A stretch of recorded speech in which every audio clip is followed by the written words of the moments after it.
on Valentine's Day, Mike, you shared some drink recipes from bartender Laurel Elm that you could make at home for your sweetie. Great idea. Yeah, today Laurel is behind the bar at St. Paul's newest bar-restaurant combo. It's called St. Dinette, and it's part of a Lowertown neighborhood that's undergoing a huge makeover.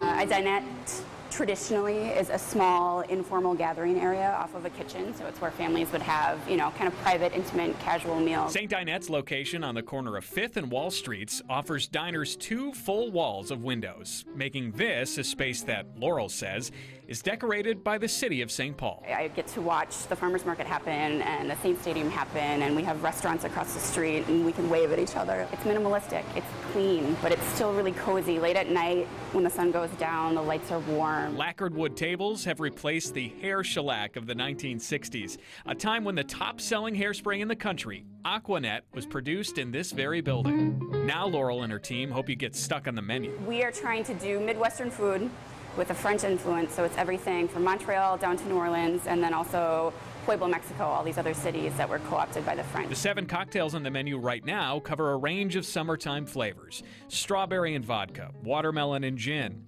orange and rum, coffee and rye, and apricot and bourbon. I'm a bourbon girl, and that's what I like to drink. So the challenge in front of me was, how do I make that a little bit lighter and more appropriate for the season? W.L. Weller is Laurel's bourbon of choice. One of my little secret ingredients, it's the same mash as Pappy Van Winkle. Oh, wow.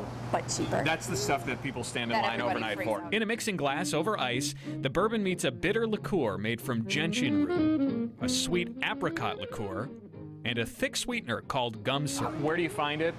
So we make it. Okay. It's a product, white powder called gum arabic, that you mix with a simple syrup, and it adds that viscosity. It's a throwback to Prohibition-era cocktails, and it's hard to find. So if you don't feel like making it, try using honey.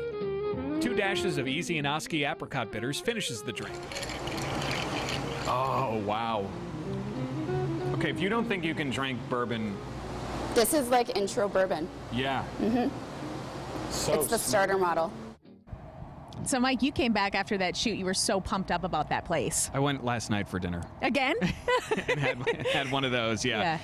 It's open now. St. Dinette, this is their, second official weekend being open. And again, they're on in Lowertown, right across from the new Saints ballpark. They're also open today and tomorrow, Saturdays and Sundays, for brunch, starting at 9 a.m. Are you going back for brunch, too? At some point. Not tomorrow. Not today, though. If you want the recipe for that or more information, go to WCCO.com/Mike's Mix.